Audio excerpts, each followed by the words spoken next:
All right, San Diego District Attorney's Office is teaming up with the City Heights community on a special program for youth offenders. Actually, it's been in place for about a year now. Yeah, it's a pilot program. So Bonnie Dumanis, our district attorney, is here to talk about it. This is an interesting program. So how does it work? Well, this is a way to keep juveniles out of the system, really. First of all, the juvenile justice system, what it's designed to do is to rehabilitate the juvenile. Not really, it's not based on punishment as much as it is turning their lives around.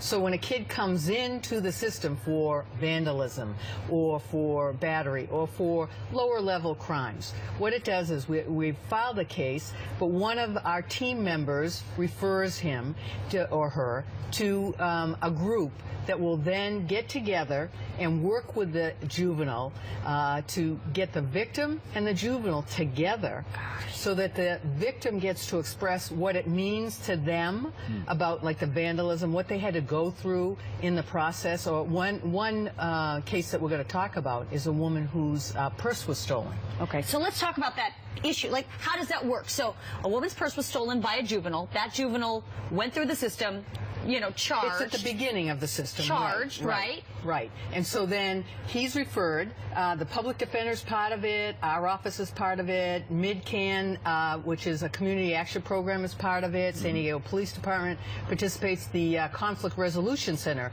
participates in it. And what they do really is talk to the juvenile. So the juvenile gets in a room with the victim, the lady whose purse was stolen. That's right. And she expresses what it meant to her, and then the offender talks about why they did it, what was behind it, and they get to the offender. The kid learns empathy a little bit, you know, and gets to understand the process, but then they also come up with a plan for how to hold them.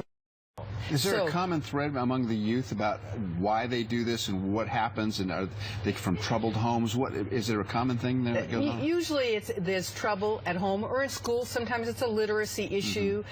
It's usually they just don't quite understand the empathy issue.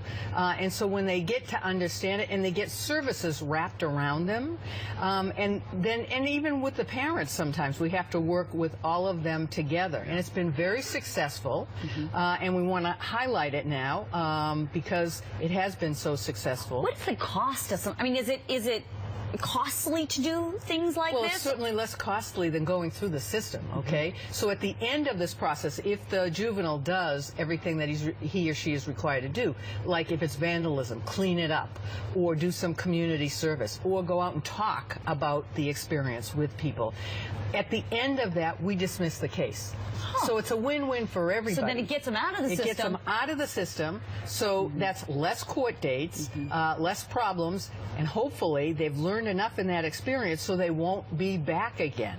So it's a win-win for everybody, and this is really a process where the community, treatment providers, and all of us in the normally adversarial criminal justice system work together to keep people out of the system. Yes, so I was going to ask you about what's the recidivism. That's always a hard word for me. The return rate, the recidivism rate. The return rate. So far, it's very good. We don't have total numbers yet, but it's been very effective because they learn through the process. A lot conflict resolution issues are, and the National Conflict Resolution Center is a big part of it. So it's part of the socialization of these young people to get them to have some skills to deal with conflict and problems. Instead of committing a crime, they can actually resolve the issues, right? Exactly. Sometimes it's just that they get in with the wrong crowd, you know, or sometimes they just don't even have those socialization skills that you were talking about. It's a good program. Do you think that this program would work if you roll it out in other places? I mean, or is that even on the agenda at this point? Well, we look at it in the adult area too. It's easier though with the juveniles because first of all, it's all confidential in the juvenile court, and we have more services that are available in a juvenile context. You know, restorative justice has been around for a while, and we've participated in various aspects of it. That's what our collaborative courts are all about, is looking at alternate ways other than incarceration to deal with people that come into the criminal justice system. It's more of a holistic approach, and it's a good one because a lot of times if we address the underlying issues, then we don't see the person back again. So we save victims, we save officers time coming into, you know, testify and that sort of thing. Court time. Court time. I mean, it's really a good thing, and then if we turn them around, we've got a productive citizen again. So when you say you dismiss the case, when they become adults, is that record expunged so they start clean? When a juvenile goes through the system anyway, it's confidential, okay? And they're allowed after a certain point to expunge it anyway. So yes, if they were to be charged as an adult, you wouldn't have that information because it would be dismissed.